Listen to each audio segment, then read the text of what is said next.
사도행전 9장 32절부터 마지막 절까지 말씀을 함께 교독하겠습니다. 32절을 제가 먼저 읽습니다. 그때에 베드로가 사방으로 두루 다니다가 룻다에 사는 성도들에게도 내려갔더니 거기서 에니야라 하는 사람을 만나매 그는 중풍병으로 침상 위에 누운 지 8해라. 베드로가 이르되 에니야야, 예수 그리스도께서 너를 낫게 하시니 일어나 내 자리를 정돈하라 한데 곧 일어나니 룻다와 샤론에 사는 사람들이 다 그를 보고 주께로 돌아오니라. 욥바에 다비다라 하는 여제자가 있으니 그 이름을 번역하면 도로가라. 선행과 구제하는 일이 심히 많더니 그때에 병들어 죽음에 시체를 씻어 다락에 누이니라. 룻다가 욥바에서 가까운지라. 제자들이 베드로가 거기 있음을 듣고 두 사람을 보내어 지체 말고 와달라고 간청하여 베드로가 일어나 그들과 함께 가서 이름에 그들이 데리고 다락방에 올라가니 모든 과부가 베드로 곁에 서서 울며 도르가가 그들과 함께 있을 때에 지은 속옷과 겉옷을 다 내보이거늘 베드로가 사람을 다 내보내고 무릎을 꿇고 기도하고 돌이켜 시체를 향하여 이르되 다비다야 일어나라 하니 그가 눈을 떠 베드로를 보고 일어나 앉는지라. 베드로가 손을 내밀어 일으키고 성도들과 과부들을 불러들여 그가 살아난 것을 보이니 온 요파 사람이 알고 많은 사람이 주를 믿더라. 베드로가 요파에 여러 날 있어 시몬이라 하는 무두장이의 집에서 머무니라. 아멘. 찬이 찬양 드리겠습니다.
아멘.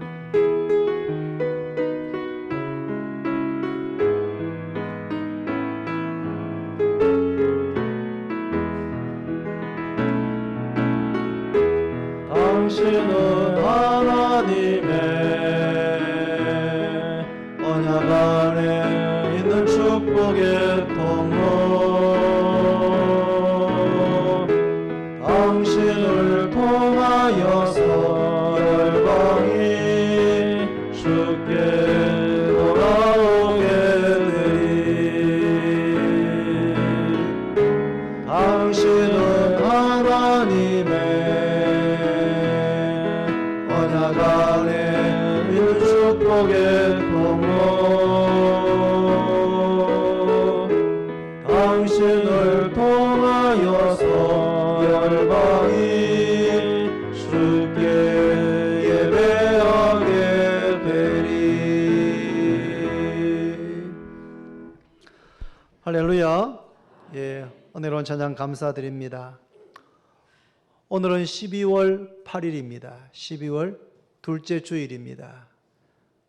주중사역이 지난주에 다 마무리되었습니다. 늘 푸른 청춘, 행복 나눔, 또 주중전도, 엄마랑 아가랑, 그리고 주중문화스쿨은 좀 몇 주 더 하게 될 것 같습니다. 이때쯤 되면 사람들은 세월 참 빨리 지나간다. 올해는 더 빨리 지나간 것 같다. 1월 1일 송구영신 예배 드린 것이 엊그제 같은데 벌써 12월 8일이라니 라고 하면서 참 시간이 빨리 지나갔다라는 이야기들을 많이 나누게 됩니다.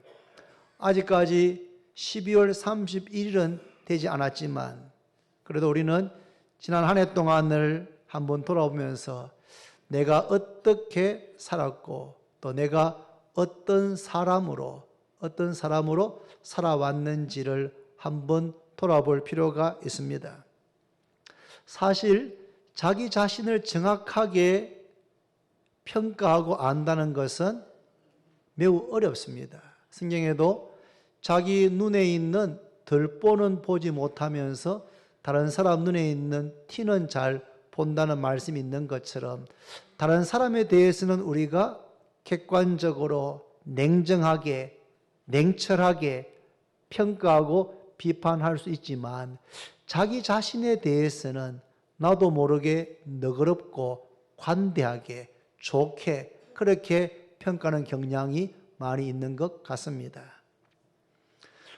지난 월요일 날 우리 장로님들과 함께 모여서 저녁에 상당히 긴 시간 동안에 정기당회가 아니고 당회가 모여가지고 참 거의 처음으로 교회의 미래에 대해서 그냥 다양한 이야기들을 나누었습니다. 정말 유익한 그런 시간이었습니다. 정말 유익했습니다. 제가 그렇게 모일 때에도 장로님들 이번에 오늘 모이면 우리가 정말 교회에 대한 미래지향적인 발전적인 종합적인 그런 이야기들 한번 나누어 봅시다. 그렇게 말씀을 드렸고 정말 그런 이야기들이 많이 나누어졌습니다. 이야기 중에 한 장로님께서 이렇게 말씀했습니다. 목사님, 저는 목사님의 속을 잘 모르겠습니다. 제가 그 말씀을 듣고 충격을 받았습니다. 제가 그 장로님을 알아온 지 21년이 되었습니다. 21년. 그리고 장로님으로 피택되셔서 당회원으로 함께 교회를 섬긴 지 7년이 지나셨는데 목사님의 속을 잘 모르겠다. 그런데 그분 한 분만이 아니고 그분의 이야기에 여러분들이 동의하셨습니다. 목사님의 속을 잘 모르겠다. 저는 그 말씀을 듣고 참 많이 생각하게 되었습니다. 제 자신을 돌아보게 되었습니다. 저는 제가 목사로서 때로는 제 감정을 좀 절제하고 덜 드러낸다고 했는데 이런 것들이 장로님께는 오래 같이 일했지만 속을 알 수 없는 그런 것으로 비쳤을 수 있겠다는 생각이 들어서 많은 것을 반성하게 되었습니다. 그리고 이야기가 다 마칠 때쯤 되어서 장로님들께 장로님 오늘 정말 교회를 위해서 많은 이야기를 나누었고 너무 저는 기쁘고 감사하다. 또 제 자신에 대해서도 여러 가지 참 받아들이기 어려운 아픈 이야기들도 많이 하셨는데 제가 이렇게 기쁘게 제가 받고 또 이런 목사가 되도록 정말 애를 쓰고 싶습니다. 그런데 장로님께서 이렇게 교회에 대한 또는 목사에 대한 평가만 하시고 끝나시면 안 됩니다. 그러면 저 이걸 다 할 수 있는 그런 능력도 없습니다. 하지만 장로께서 함께 이 짐을 지고 한번 가보자, 그렇게만 말씀하신다면 제가 그렇게 하겠습니다. 또 그런 교회를 한번 만들어 봅시다. 그런 이야기를 나누었습니다. 저는 그 모임이 앞으로 우리 교회에 어쩌면 새로운 역사의 출발이 되는 것이 아닌가, 이런 생각을 갖게 되었습니다. 오늘 본문에는 세 사람이 등장합니다. 바로 베드로, 그리고 에니야, 그리고 다비다라는 사람이 등장합니다. 베드로가 사방을 두루 다니다가 루다라는 마을에 도착하게 되는데, 이 루다는 요빠, 항구 도시인 요빠에서 남동쪽으로 한 17km 정도 떨어진 곳에 있는 마을입니다. 베드로가 그 루다에 도착해서 루다에서 에니아라는 사람을 만나게 됩니다. 이 에니아는 지난 8년 동안 중풍병이 걸려서 침상에서 누운 채로 일어나지 못한 사람입니다. 8년 동안, 여러분 말이 그렇지 8년 동안을 침상에 누운 채 일어나지 못했다라고 하는 것은 정말 너무 힘들고 고통스러운 상황이었습니다. 그런데 베드로가 루다에서 그 에니야를 보았을 때 이렇게 말합니다. 에니야야, 예수 그리스도께서 너를 낫게 하시니 일어나 내 자리를 정돈하라. 한번 따라할까요? 에니야야, 예수 그리스도께서 너를 낫게 하시니 일어나 내 자리를 정돈하라. 그 말씀을 하시자마자 곧 일어나니, 즉시 일어나게 되었습니다. 8년 동안 팔다리가 마비가 되어서 일어나지 못했던, 침상에 누워서만 지냈던 이 에니야가, 베드로가 예수 그리스도께서 너를 낫게 하시니 일어나 내 자리를 정돈하라는 그 말씀이 떨어지자마자 팔다리의 마비가 풀리게 되고 일어나게 되고 치유되는 역사가 일어나게 되었습니다. 할렐루야. 누가 에니야를 고쳤습니까? 베드로입니까? 예수님입니까? 베드로가 내가 너에게 명하노니 일어나라 한 것이 아니고, 에니야야, 예수 그리스도께서 너를 낫게 하신다. 예수 그리스도께서 너를 치유하신다. 일어나 내 자리를 정돈하라. 그렇게 선포했고, 주님께서 8년 동안 중풍병에 걸렸던 에니야를 치유하신 줄로 믿으시기를 바랍니다. 왜냐하면 35절에 보시면 루다와 사론에 사는 사람들이 다 그를 보고, 이게 그가 누구냐면 에니야입니다. 8년 동안 중풍병으로 누워있던 이 에니야가 치유되어 일어나는 것을 보고 주께로 돌아오니라. 베드로에게 돌아온 것이 아니고 주님께로 돌아왔습니다. 왜냐하면 주님께서 베드로를 통하여서 에니야를 치유하셨기 때문입니다. 비슷한 사건이 요한복음 5장에 기록되어져 있습니다. 예수님께서 베데스다 목가에 가셨는데, 그 베데스다 목가에는 수많은 각색 종류의 병자들이 거기에 다 모여 있었습니다. 왜냐하면 한 번씩 그 베데스다의 그 못의 물이 이렇게 움직일 때가 있는데, 그 물이 움직일 때 제일 먼저 그 못에 들어가면 어떤 병이 걸려도 그 병이 낫는다고 전해져 오고 있기 때문에, 병원 시설도 제대로 없는 2000년 전에 사람들은 몸이 아프게 되면은, 불치병이 걸리게 되면 유일한 희망으로 베데스다 목가에 모여들었던 것입니다. 그런데 거기에 수많은 병자들 가운데 8년이 아니라 몇 년입니까? 몇 년 동안 중풍병으로 앓던 사람이 있었습니까?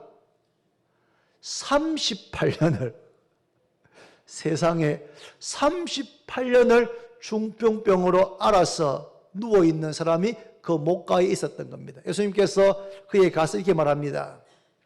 너가 낫고자 하느냐?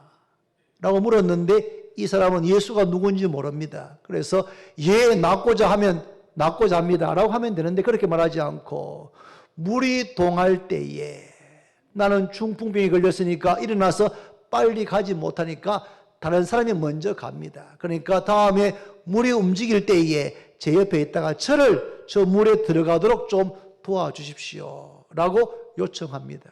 예수님께서 그를 보시면 말합니다.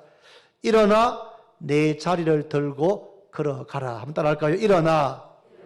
일어나 내 자리를 들고 걸어가라.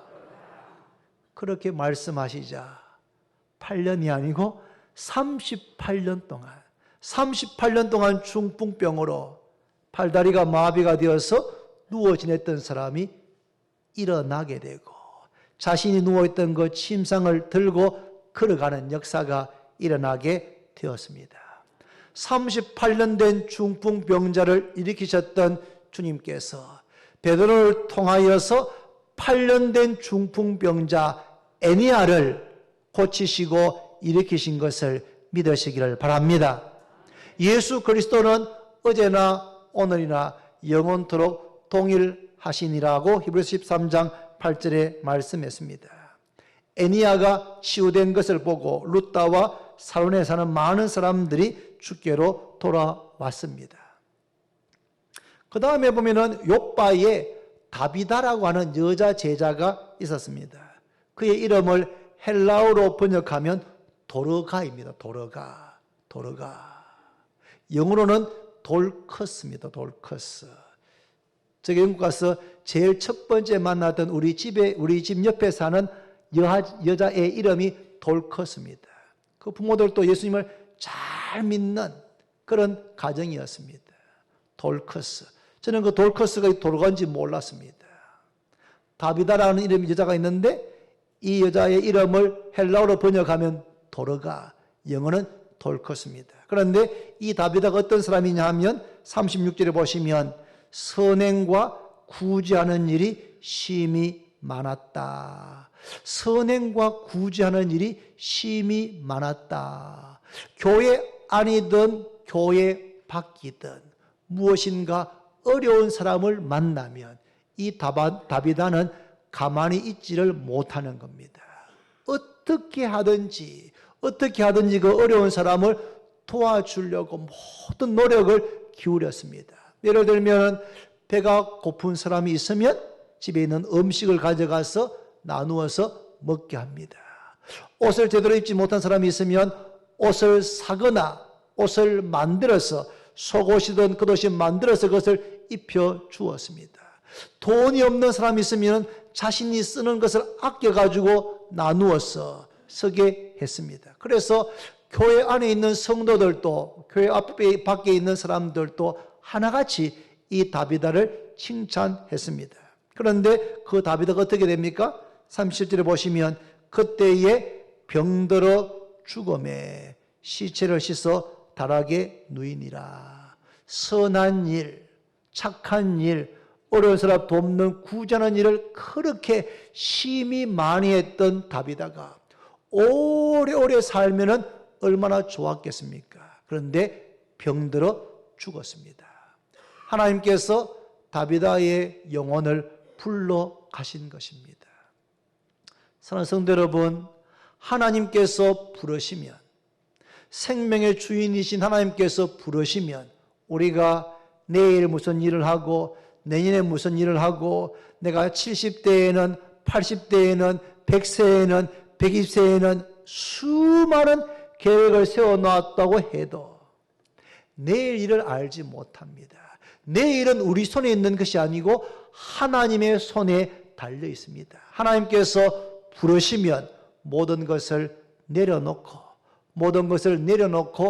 가야 하는 것이 인생입니다. 선행과 구제를 심히 많이 했던 다비다. 병이 들었고 하나님께서 그 병을 애니야처럼 치유해 주신 것이 아니고 병들어 그만 죽었습니다. 죽으면 그 시신을 땅에 묻어야 되는데 사람들이 그 시신을 씻어가지고 다락에 누입니다. 그리고는 두 사람을 룻다에 보냅니다. 왜냐하면 룻다에 누가 있습니까? 지금 베드로가 있다는 것을 알고 두 명의 제자를 보내어서 베드로를 만나서 베드로에게 상황을 이야기합니다. 그리고 즉시 요바로 같이 갈 것을 간청했습니다. 베드로가 이 두 사람과 함께 요바에 도착했고, 그리고 다비다 시신을 누워 있는 다락에 올라갔습니다. 모든 과부가 베드로 곁에 서서 울었습니다. 모든 과부가 슬픔을 참을 수가 없는 겁니다. 다비다 서댕과 구제하는 일, 정말 교회 안이든 이웃이든 어려운 사람이 있으면 돕는 일에 앞장섰던 이 다비다가 갑자기 이렇게 병들어 죽었다는 것을 받아들일 수가 없었던 것입니다. 여러분, 다비다는 이 과부들의 가족이 아닙니다. 일가 친척도 아닙니다. 그런데 이 과부들이 그렇게 슬퍼하는 것을 보면 다비다가 살아있을 때 이 과부들을 어떻게 돌아보았는지를 우리는 어느 정도 짐작할 수가 있습니다. 이 과부들, 성도들은 이 다비다를 보낼 수가 없었던 것입니다. 그의 죽음을 받아들일 수가 없었습니다. 다비다가 살아있을 때에 과부들과 이웃들을 진심으로 사랑했고 헌신적으로 도왔다는 것을 이 과부들이 흘리는 눈물을 통해서 우리는 짐작할 수가 있습니다. 사랑하는 여러분, 우리가 살아온 인생에 대한 정확한 평가는 주님께서 하십니다. 할렐루야. 우리의 삶에 대한 평가는 언제 받게 되느냐? 주님 앞에 섰을 때 주님께서 잘하였도다. 착하고 충성된 종아, 너가 적은 일에 충성하였으며 내가 많은 것으로 너에게 맡기리니 내 주인의 즐거움에 참여해라. 그렇게 말씀하시면 우리의 인생은 정말 잘 산, 성공한 그런 삶이 되는 것이고, 주님 썼을 때 악하고 게으른 종이라고 책망을 받고 바깥 어두운데 내 쫓아라 그렇게 말씀하시면 우리 인생은 성공 같지만 실패한 인생이 됩니다. 부자와 거지 나사로 비유에 나오는 부자는 수입 속옷을 입고 날마다 호요식하면서 남들이 부러워하는 그러한 부와 명예와 모든 것을 누리며 살았습니다. 성공한 남들이 부러워하는 인생 같았습니다. 그런데 그가 죽었을 때에 하나님께서는 그를 영원히 고통받는 엄부에 떨어지게 하셨습니다. 그 부자는 남들이 부러워하는 인생을 살았는 것 같지만 결국 그 인생은 실패한, 잘못 산, 후회 막심한 그런 삶이었습니다. 그런데 그 집 앞에 살았던 거지 나사로는 가난하고 병들고 비참한 삶을 살았습니다. 실패한 것 같았습니다. 그런데 그의 인생이 맞춰졌을 때 하나님께서는 천사를 보내어서 그 거지 나사로를 영원한 천국으로 하나님 아버지의 집으로 인도하셔서 아브라함과 함께 헤드 테이블에 앉아서 기쁨과 영광을 누리게 했던 성공한, 주님께서 보실 때 잘 산 인생인 줄로 믿으시기를 바랍니다. 주님의 평가가 중요한 것입니다. 작년 12월 12일은 수요일이었습니다. 가족들에게 좀 누가 되지 않기를 저는 바랍니다. 벌써 1년이 지났습니다. 우리 김정호 장로님께서 새벽기도 오시다가 차가 미끄러져서 사고가 나고 응급실에 계시다는 소식을 늦게 들었습니다. 그리고 수요 예배를 인도하러 들어가는데 쪽지가 와서 위독하시다 그런 이야기를 듣고 예배를 서둘러 마치고 경대병원 응급실로 달려갔습니다. 그러니까 응급실에 장로님께서 계시는데 의식을 잃어버린 상태였습니다.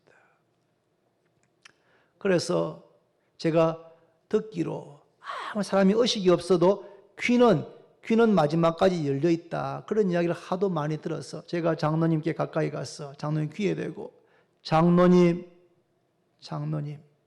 깨어나셔야 됩니다. 깨어나셔야 됩니다. 꼭 깨어나셔야 됩니다. 돌아가시면 안 됩니다. 하나님, 우리 장로님 의식이 깨어나게 해주십시오. 하나님, 우리 장로님 살려주십시오. 하나님, 혹시 우리 장로님 데려가시면 그 가족들이 이 갑작스러운 이 사고, 이것을 받아들일 수가 없습니다. 저도 이 원로 장로님이 이렇게 돌아가시는 것을 받아들일 자신이 없습니다. 우리 교회에 아직 신앙이 어린 성도들도 이것을 받아들일 수가 없습니다. 하나님, 우리 장로님 살려달라고 그렇게 간절히 기도하고 또 기도했습니다. 그런데 하나님께서 그날 밤에 우리 장로님을 데려가셨습니다. 저는 정말 하늘이 무너지는 것 같았습니다. 그리고 이것을 어떻게 받아들여야 하는가, 이런 생각이 많이 들었습니다. 도저히 감당할 수 없을 것 같았습니다. 그런데 수요일, 목요일, 발에는 금요일, 사흘을 지내면서 우리 주원교회 성도들 거의 대부분이 장례식장에 가서 가족들과 함께 울고 함께 또 울고 그렇게 했습니다.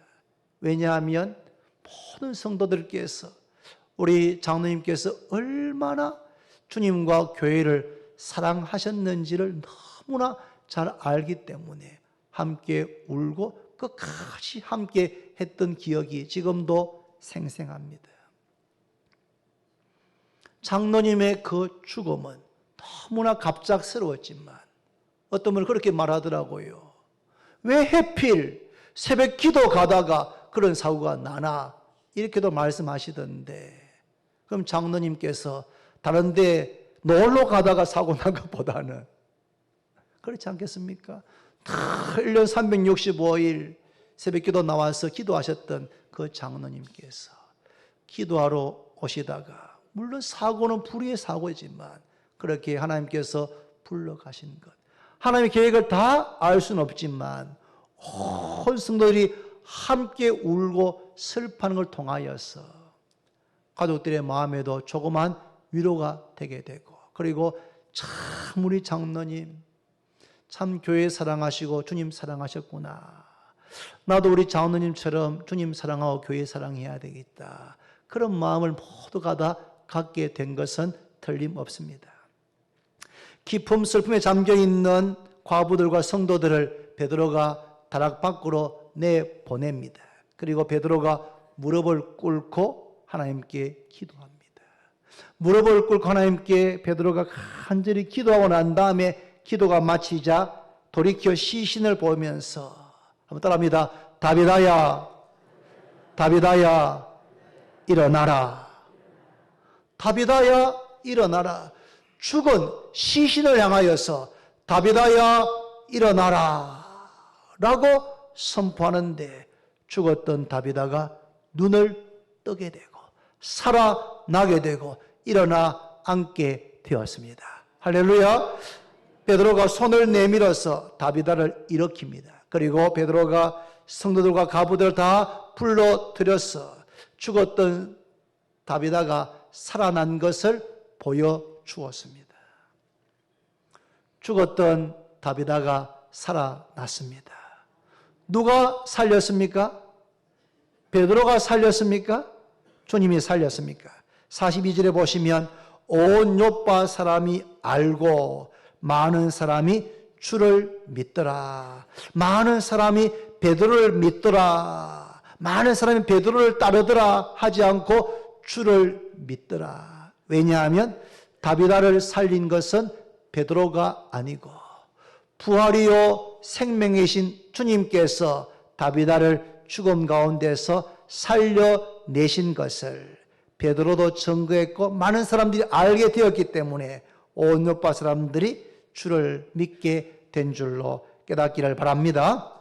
여러분, 우리가 어떤 사람이 되어야 하겠습니까? 우리는 베드로 같은 사람이 되어야 되고 다비다와 같은 사람이 되어야 합니다. 베드로가 어떤 사람입니까? 베드로는 한마디로 하면 믿음의 사람이었습니다. 베드로는 예수님께서 죽으시고 부활하신 것을 목격했고 성천하신 것도 보았습니다.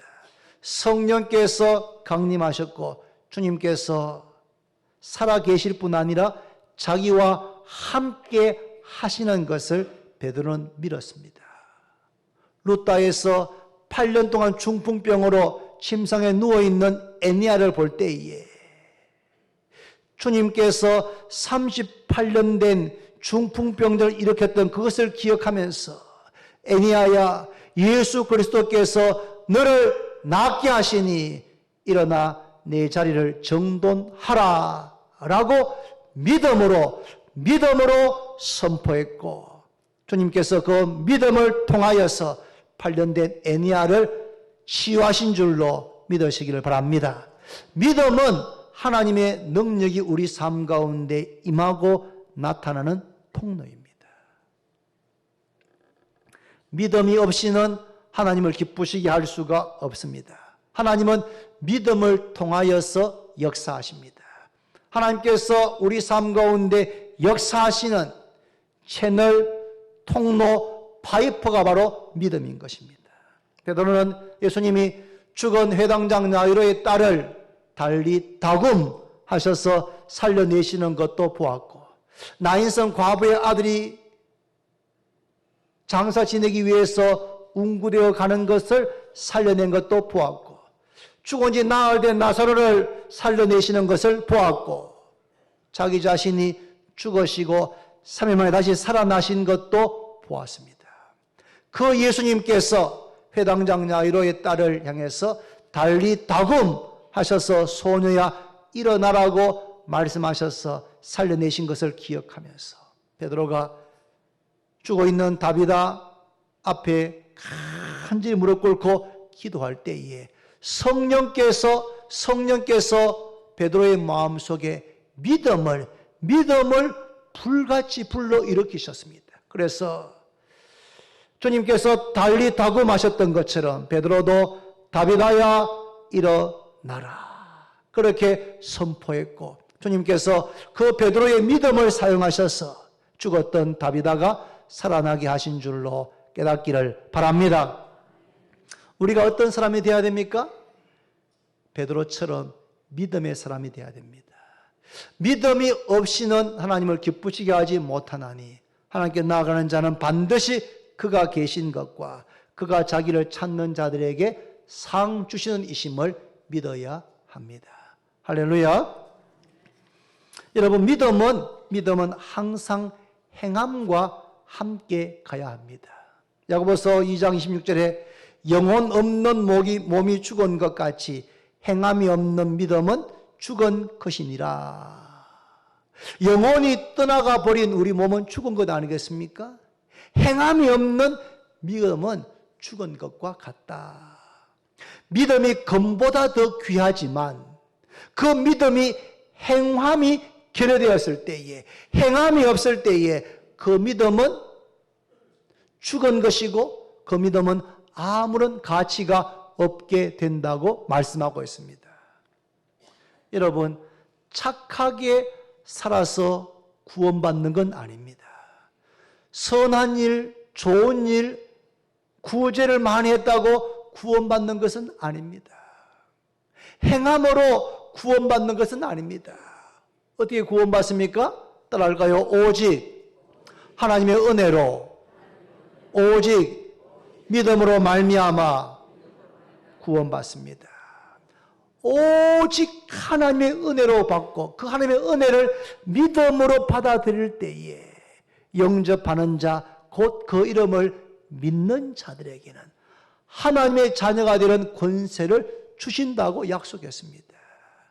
행함으로, 선한 행위로 구원받는 것은 아닙니다. 행함은 구원의 조건이 절대로 될 수가 없습니다. 그런데 우리를 구원하신 목적이 무엇입니까? 이게 중요합니다. 에베소서 2장 10절의 말씀이 있습니다. 우리는 그가 만드신 바라 그리스도 예수 안에서, 그리스도 예수 안에 있다는 말은 구원받은 겁니다. 그리스도 예수 안에서 선한 일을 위하여 지으심을 받은 자니 이 일은 하나님이 전에 예비하사 우리를 그 가운데서 행하게 하려 하심이니라. 선행으로, 선한 행실로 구원받는 것은 아니지만, 선행은 구원의 조건이 아니지만, 우리는 선한 일을 위하여 지음을 받았고 선한 일을 위하여 구원받은 줄로 깨닫기를 바랍니다. 여러분, 선행이 구원의 조건은 아니지만 구원받은 성도는 선한 일을 위하여 선한 일을 하도록 하는 친백성으로 우리를 불러주신 것입니다. 우리가 살고 있는 이 사회는 많이 가져야 행복하다. 행복은 소유에 달려 있다고 끊임없이 우리에게 선전하고 가르칩니다. 그러나 그렇지 않습니다. 성경은 주는 자가 받는 자보다 더 복이 있다. 하나님께서 아브라함을 부르셔서 축복의 대상 삼으신 것이 아니고 복의 근원, 축복의 통로가 되게 하셔서 아브라함과 그의 씨로 오시는 예수 그리스도로 말미암아 천하 만민이 복을 받게 하셨다고 말씀합니다. 우리가 매 주일마다 찬양하잖아요. 당신은 하나님의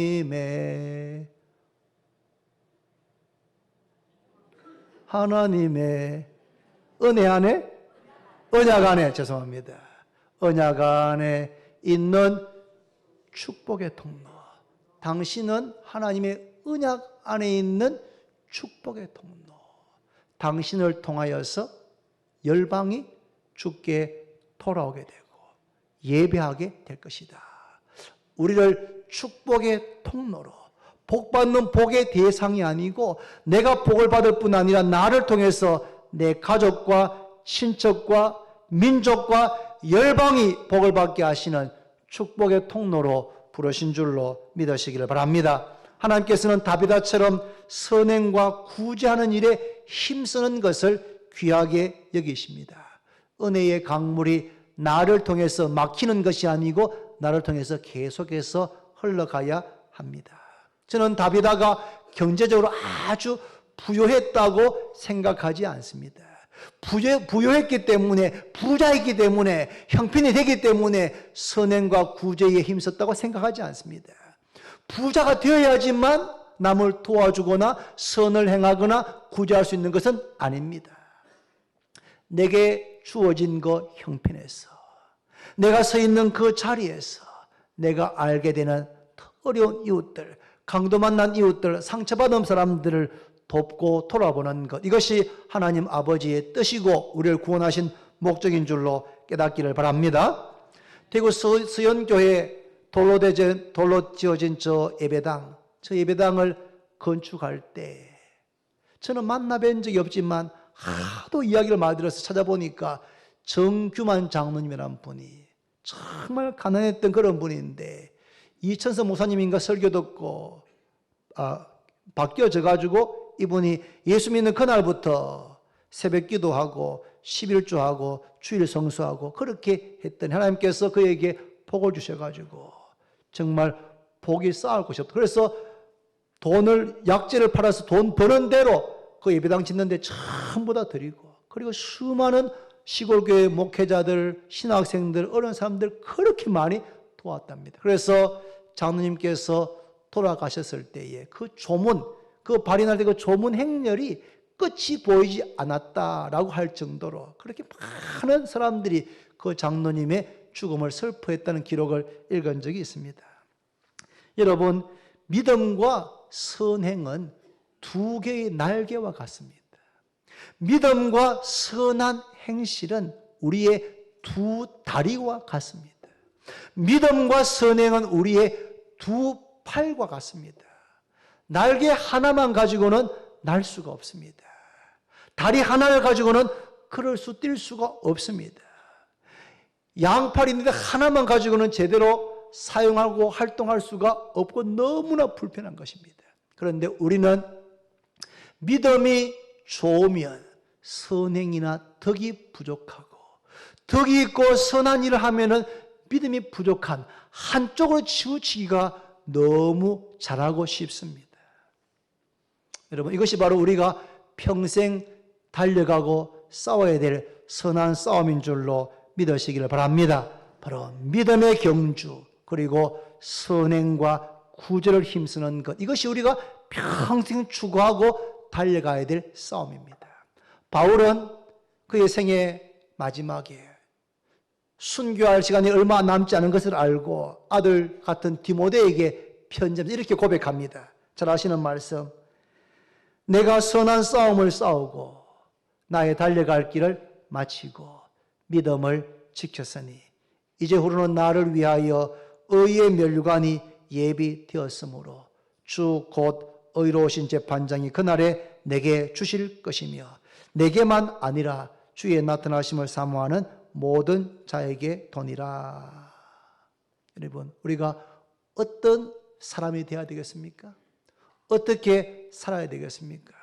2019년 마지막 12월 달, 이제 한 20여일 남아있는데 한 번쯤 우리 자신을 돌아봐야 되지 않겠습니까?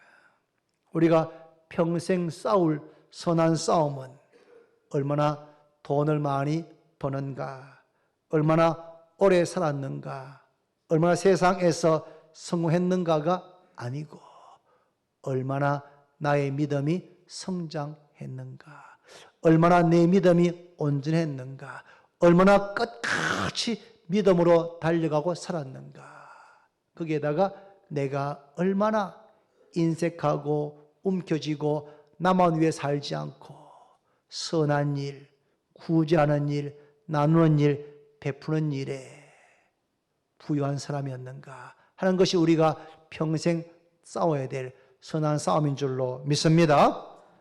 오늘 예배 마치고 나면 각 전도회가 총회를 하게 됩니다. 총회로 모이면 2019년 한 해 동안 회장, 임원, 임사로 수고한 분들에게 정말 아낌없이 박수하고 수고하셨다고 그렇게 고마움을 표현하십시오. 그런 다음에 총회에서 2020년으로 섬길 임원들이 선출되지 않겠습니까? 어떤 사람을 임원으로 세워야 되겠습니까? 오늘 말씀에 따르면 베드로 같은 사람, 베드로 같고 다비다 같은, 베드로 같은 믿음의 사람과 다비다 같이 덕이 있고 선행과 구제를 많이 하는, 믿음과 행함, 믿음과 선행, 믿음과 덕이 조화가 되어 있는 그런 분들이 누구일까 생각하고 기도하고 그런 분들을 투표를 통해서 각 전도회에 2000년을 섬길 임원들로 세우시기를 바랍니다. 바랍니다. 그렇게 세워지는 분들은 그것을 겸손히 받아야 됩니다. 하나님, 저는 정말 부족한데 저같이 부족한 사람을 회장, 총무, 서기, 회계로 맡겨주시니까 제가 감당할 수 없지만 순종하겠습니다. 겸손하게 받으시고, 그리고 담임 목사인 저와 교회의 지도를 잘 받으면서 전도회를 섬기는 겁니다.